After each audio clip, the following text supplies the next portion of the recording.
Assalamualaikum warahmatullahi wabarakatuh. Gus, saya mau tanya, ini di saat menjalankan zuhud, pada suatu saat itu hati ini merasa seperti sendiri, tidak ada apa-apa, tidak ada siapa-siapa di sekitar saya. Mohon penjelasannya. Terima kasih. Assalamualaikum warahmatullahi wabarakatuh. Waalaikumsalam warahmatullahi wabarakatuh. Ketika saat juhud, Anda itu pasti suatu saat akan dimasukkan dalam kondisi di mana kau tidak ada siapa-siapa, sendiri. Itu adalah pembelajaran dari konsekuensi tarkib terjemahan makna daripada zuhud. Apa sih zuhud itu? Zuhud adalah hati yakfur, meninggalkan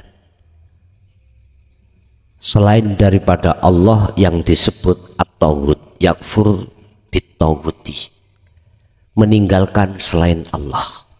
Itu zuhud. Ruh meninggalkan selain Allah dalam hal cinta, dalam hal puja, dalam hal penghambaan, dalam hal wujud, dalam hal apapun. Ruh meninggalkan hal itu. Ini zuhud. Satu sisi wa yu'min billah, ani'budullaha waztanibut taghut. Satu sisi ruh itu bertemu pada Allah. Itu namanya zuhud. Ada yang mengatakan uzlah, ada yang mengatakan kholwat. Oke, terserah. Bahkan ada yang mengatakan topo. Oke, sama saja. Ada yang mengatakan meditasi, silahkan, sah-sah saja. Kalau toh zuhud fungsinya seperti itu, secara otomatis ketika saat mau detik-detik Anda ini mau bertemu Allah, dalam hatimu selain Allah pasti dihilangkan, termasuk keberadaan dirimu, ruh itu nggak ada. Jikalau yang panjenengan maksud aku sendiri tidak apa-apa, aku Allah, berarti Anda hakikatnya sudah ditaruh di dalam makom musyahah. Itulah makom makrifat Allah. Tapi jikalau pada waktu tidak ketemu apa-apa, tidak melihat apa-apa, gong lewang-lewong, kok sih muncul dirimu hamba makhluk ruh, maka itulah tinggal pemfanaan yang terakhir atas dirimu. Berarti Anda di pintu musyahadah. Itulah babul musyahadah.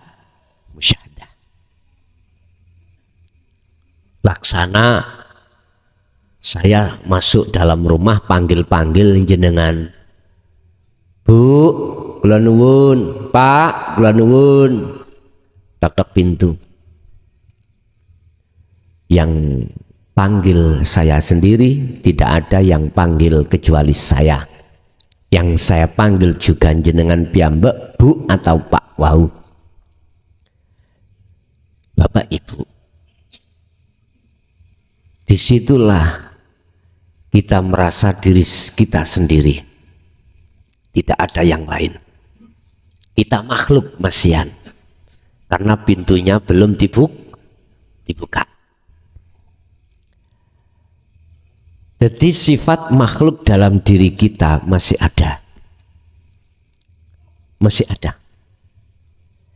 Jadi merasa saya masih ada.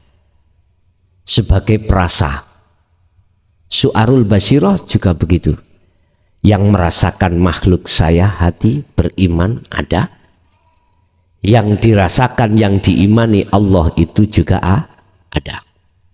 Tapi tatkala pintu sudah dibuka, seret babul musyahadah, dipersilahkan saya masuk oleh Allah, maka disitulah seluruhnya masih wallah, perkara selain Allah termasuk diriku hamba ruh itu sudah tiada. Terus yang di situ siapa? Ya aku sendiri, aku siapa? Akunya Allah. Itulah yang ku maksud, Anda berarti duduk di tajalli. Wis. Inilah yang ku maksud ahad, keesaan. Makanya mengapa di Indonesia ini, mohon maaf, masih kuat persatuan umat. Walaupun beda agama banyak, masih bersatu. Mengapa? Karena landasan undang-undang pertama kita adalah ketuhanan yang Maha Esa. Pancasila satu ketuhanan yang Maha Esa. Berarti harus dilandasi keesaan pada Allah. Akhirnya sampai hari ini kita masih bertahan antara umat beragama itu bersatu, saling hormat menghormati. Siapapun Anda, kalau sudah mengamalkan keesaan Tuhan, Anda tidak akan pernah menyalahkan orang lain, baik dari segi agama, segi suku, segi apapun. Atau kita bicara tentang umat Islam saja, Anda NU tidak akan mungkin menyalahkan orang Muhammadiyah atau menyalahkan yang lainnya, enggak. Karena Anda sudah masuk dalam keesaan. Karena sudah masuk keesaan, maka hatimu semuanya itu apa yang terjadi itu karena Allah. Walaupun beda madhab, beda aliran, tetap sampean hatinya melihat karena Allah, nggak ada persoalan. Ini ada upaya yang merongrong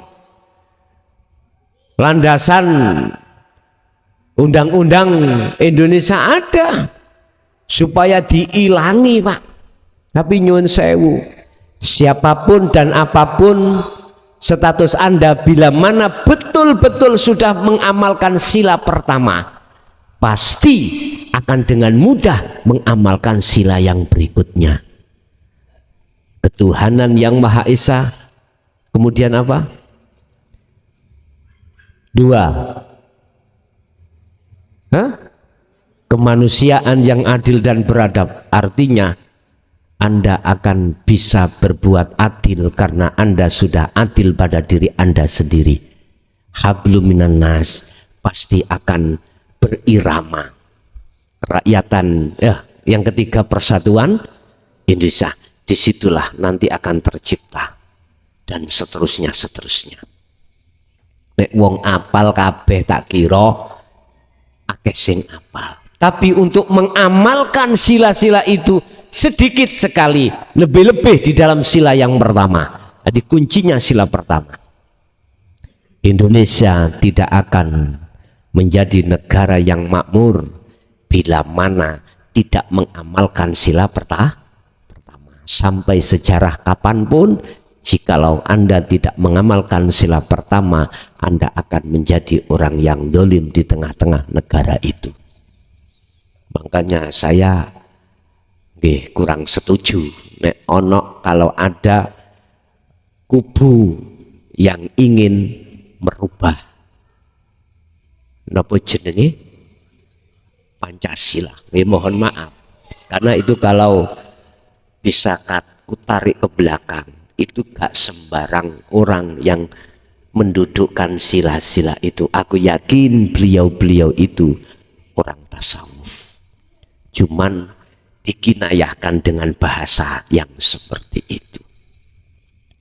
Jadi gini Pak, jikalau jenengan merasa sendiri itu tatkala diri panjenengan sebagai ruh makhluk yang menghadap masih ada, merasa ada, maka Anda di pintu musyahadah. Tapi kalau dikatakan sudah sampai ke di dalam musyahadah, diri Anda sudah tidak ada. Dan jadi aku sendiri, aku Allah, itu maksudnya. Ngoten nggih? Nggih, ada lagi.